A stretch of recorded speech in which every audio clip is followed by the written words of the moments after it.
এই যে দেখুন এখানে খাড়ির রেসিপিটা কত সুন্দর হয়েছে। সামান্য একটু ঘরে ময়দা থাকলে কিন্তু ঝটপটভাবে সকাল সন্ধ্যে চায়ের সাথে খাওয়ার জন্য এই খাড়ির রেসিপিটা বানিয়ে নিতে পারবেন। আর সারা মাসের জন্য স্টোর করে রেখেও কিন্তু আপনারা সকাল সন্ধ্যে চায়ের সাথে খেতে পারবেন। খেতে দারুণ হয়, অসংখ্য লেয়ারযুক্ত, খেতে কী যে ভালো লাগে, একবার বানিয়ে দেখুন। চায়ের সাথে খাওয়ার জন্য আর বিস্কিটের প্রয়োজন হবে না, খেতে দারুণ লাগে। নমস্কার বন্ধুরা, নতুন পর্বতে আপনাদের সকলকে স্বাগত জানাই। কাজুলি ভিলেজ ফুড রান্নাঘরে প্রতিদিনের মতো আজকে আবারও চলে এসেছি দারুণ একটা রেসিপি নিয়ে। আজকে আমি হাতের কাছে থাকা 2-3টি উপকরণ দিয়ে খুব সহজভাবে চায়ের সাথে খাওয়ার জন্য খাড়ি বানিয়ে দেখাবো। এটা সারা মাস সংরক্ষণ করেও কিন্তু আপনারা খেতে পারবেন, যখনই মন চাইবে চায়ের সাথে। খেতে দারুণ লাগে, একদম খাস্তার মুচমুচে হয়। আর আপনারা খুব সহজভাবে বাড়িতে বানিয়ে নিতে পারবেন, খেতে পুরো দোকানের মতো হবে। তো চলুন আজকে খুবই সহজভাবে বানিয়ে দেখাবো। আশা করছি আজকের রেসিপিটি আপনাদের অনেক পছন্দের হবে। আমার চ্যানেলে নতুন বন্ধু হয়ে থাকলে অবশ্যই চ্যানেলটি সাবস্ক্রাইব করে নেবেন। আর প্রতিনিয়ত নতুন ভিডিওগুলো পাওয়ার জন্য পাশে থাকা বেল আইকনটি অবশ্যই একবার ক্লিক করে নেবেন। আর যে সকল বন্ধুরা ফেসবুক পেজ থেকে দেখছেন, পেজটা অবশ্যই একবার ফলো করে নেবেন। তাহলে চলুন শুরু করা যাক আজকের রেসিপি। সবার প্রথমে এখানে একটা ময়দার ডো মেখে নেব, তার জন্য একটা বড় বাটি নিয়ে নেব। এবারে এই বাটিতে নিয়ে নেব, এই বাটিটা মেপে ভর্তি ভর্তি 1 বাটি ময়দা। তো এখানে আমি 1 বাটি ময়দাতে তৈরি করে দেখাবো, আপনারা ময়দাটা কম বেশি করে নিতে পারেন। এবারে ময়দার মধ্যে নিয়ে নেব স্বাদ মতো একটু লবণ।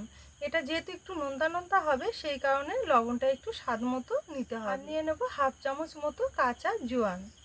এই জোয়ানটা দেবেন, খেতে ভালো লাগবে। যেহেতু তেলে ভাজা রেসিপি, অনেক সময় খেলে দেখবেন অম্বল হতে পারে, তো এটা দিলে কিন্তু কোনো রকমের অ্যাসিড বা অম্বল ভাব হবে না।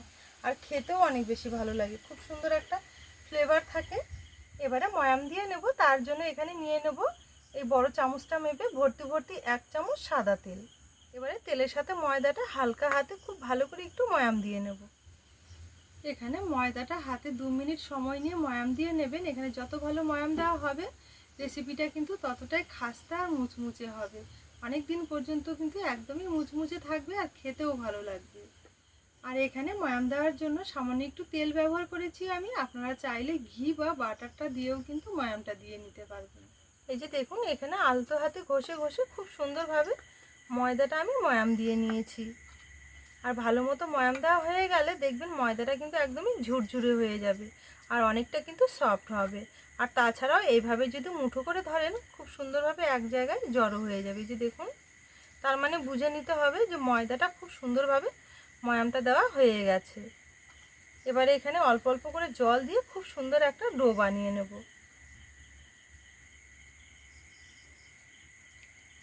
তবে জলটা দেওয়ার সময় কিন্তু অবশ্যই অল্প অল্প করে দিতে হবে, কারণ এই ডোটা কিন্তু খুব একটা নরম হবে না, একটু শক্ত মতো করেই মেখে নিতে হবে। এই যে দেখুন এখানে অল্প অল্প করে জল দিয়ে খুব সুন্দর একটা ডো বানিয়ে নিয়েছি। ডোটা না করেছি খুব বেশি শক্ত আর না করেছি খুব বেশি নরম, ঠিক এইভাবে একটা ডো বানিয়ে নিতে হবে। এবারে যেটা করতে হবে, এই ডোটাকে আমি 4 ভাগে ভাগ করে নেব।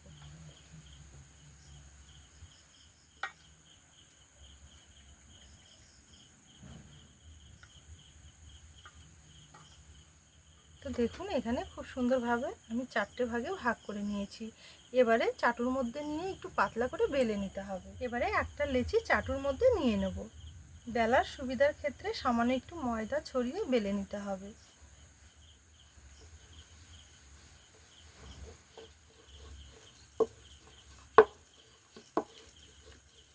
এই যে দেখুন এখানে যতটা সম্ভব হয়েছে একটু পাতলা করে বেলে নিয়েছি আর একটু বড় করে, ঠিক এরকমই একটু পাতলা করে আর একটু বড় করে বেলে নিতে হবে। এবারে এইভাবে সবগুলোই বেলে বেলে একটা থালার মধ্যে তুলে নেব। বড় একটা লেচি নিয়ে নেব, একইভাবে আবারও একটু পাতলা করে বেলে নেব। এই যে দেখুন একইভাবে 4টে রুটি খুব সুন্দর করে পাতলা করে বেলে নিয়েছি। এবারে একটা রুটি চাটুর মধ্যেই রেখে দেব। এবারে আবার একটু চামচে করে সাদা তেল নিয়েছি, তেলটা এভাবে রুটির মধ্যে নিয়ে নেব। তেলটা নেওয়ার পর পুরো রুটিটাতে ভালো করে একটু লাগিয়ে নিতে হবে। এই যে দেখুন এখানে খুব সুন্দরভাবে রুটিতে আমি তেলটা লাগিয়ে নিয়েছি। এবারে হাতের মধ্যে সামান্য একটু কর্নফ্লাওয়ার নিয়েছি, কর্নফ্লাওয়ারটা এভাবে একটু ছড়িয়ে নিতে হবে। রুটিটাতেই খুব ভালো করে একটু ছড়িয়ে লাগিয়ে নেবো এইভাবে। তো এখানে আমি কর্নফ্লাওয়ার ব্যবহার করেছি, আপনারা চাইলে কিন্তু ময়দাটাই এইভাবে ছড়িয়ে নিতে পারবেন। এই যে দেখুন, কর্নফ্লাওয়ারটা দিয়ে খুব ভালো করে এইভাবে ছড়িয়ে নিয়েছি।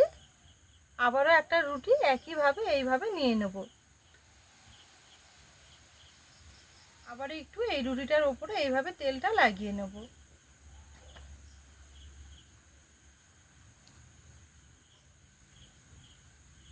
আবার একটু কর্নফ্লাওয়ার এইভাবে ছড়িয়ে নেব। তো এখানে পরপর 4টে রুটি কিন্তু একইভাবে রেডি করে নেব। এইভাবেই কিন্তু তেল আর কর্নফ্লাওয়ার লাগিয়ে সাজিয়ে নিতে হবে। তো দেখুন, এখানে সবকটা রুটি আমি খুব সুন্দরভাবে এইভাবে একটু রেডি করে নিয়েছি। এই যে দেখুন,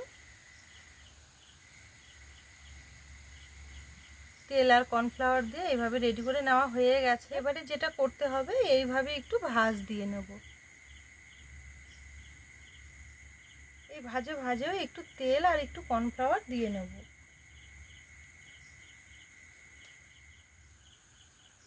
একইভাবে এই পাঁচটায় করে নেব।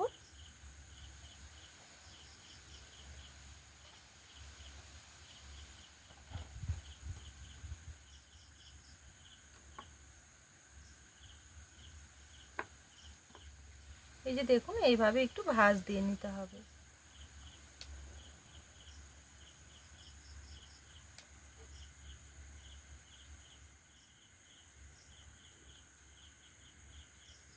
এই যে দেখুন, এইভাবে একটু ভাঁজ দিয়ে নিয়েছি। এবারে এটাকে একটু চেপে চেপে পাতলা করে বেলে নিতে হবে।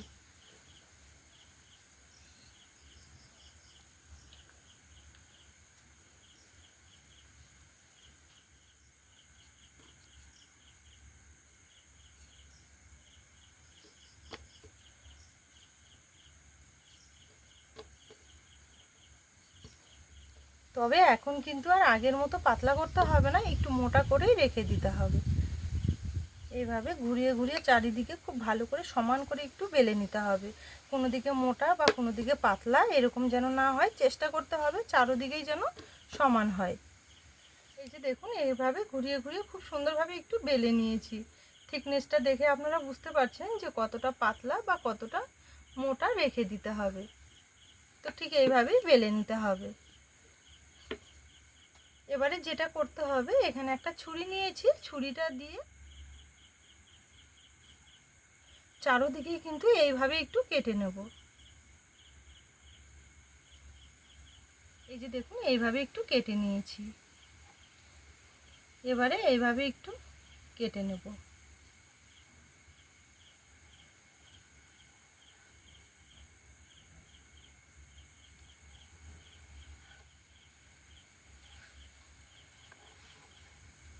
এই যে দেখুন, এইভাবে একটু লম্বা লম্বা করে কেটে নিয়েছি। এবারে চৌকো শেপে কেটে নেব।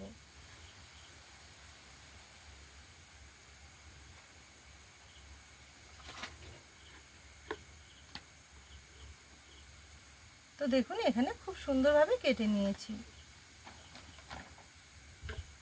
ঠিক এইভাবে কেটে নিতে হবে। এবারে চলুন সবগুলোই একটা থালার মধ্যে তুলে নেব।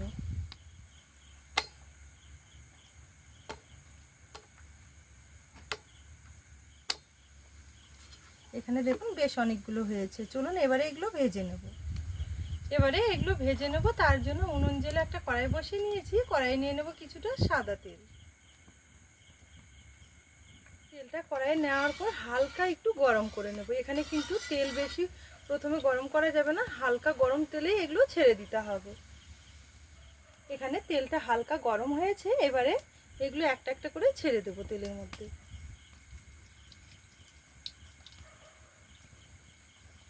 এই যে দেখুন, ছেড়ে দেওয়ার পর হালকা তেলটা বুদবুদ করে উঠছে। ঠিক এরকম গরম তেলেই ছেড়ে দিতে হবে। এখানে কিছুটা দিয়েছি, দুই ব্যাচে ভেজে নেব। এবারে তেলটাকে আমি এইভাবে একটু দুলিয়ে দেব। এতে করে দেখবেন পাপড়িগুলো খুব সুন্দরভাবে হালকা হতে থাকবে। লেয়ারগুলো যে রয়েছে খাড়ির, সেই লেয়ারগুলো কিন্তু ছেড়ে দিতে শুরু করবে। এই কাজটা কিন্তু খুব একটা জোরে জোরে করা যাবে না, নইলে আবার দেখবেন পাপড়িগুলো খুলে যেতে চাইবে। হালকা করে এইভাবে একটু দুলিয়ে দিতে হবে, আর না দিলেও হবে, তবুও কিন্তু খুব সুন্দরভাবে ছেড়ে দেবে। এবারে একটা একটা করে উল্টে দেবো।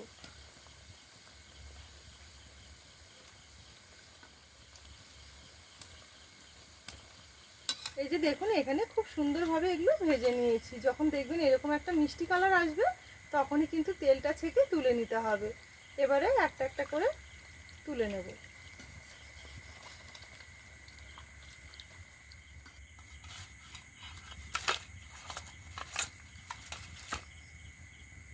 একইভাবে বাকিগুলো ভেজে নেব।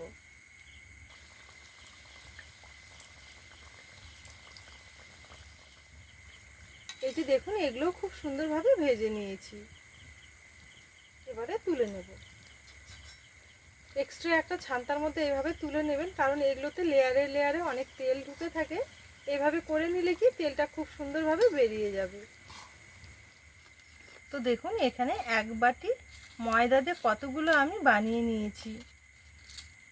এগুলো একটু ঠান্ডা হয়ে গেলে বয়ামে রেখে দিলে দেখবেন অনেক দিন পর্যন্ত একদমই মুচমুচে থাকবে। এখানে আমি তো বাড়ির সকলের জন্য খুব সুন্দরভাবে তৈরি করে নিয়েছি চায়ের সাথে খাওয়ার জন্য। এই যে দেখুন কতটা খাস্তা আর লেয়ারযুক্ত হয়েছে। এগুলো চায়ের সঙ্গে খেতে কিন্তু দারুণ লাগবে, একদম মুচমুচে হয়।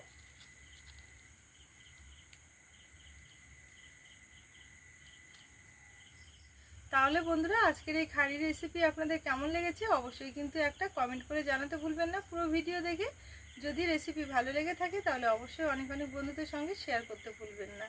আজকের জন্য রেসিপি এখানে শেষ করলাম। আপনারা ভালো থাকবেন, সুস্থ থাকবেন। আবারও ফিরে আসবো পরের দিন নতুন রেসিপির সাথে।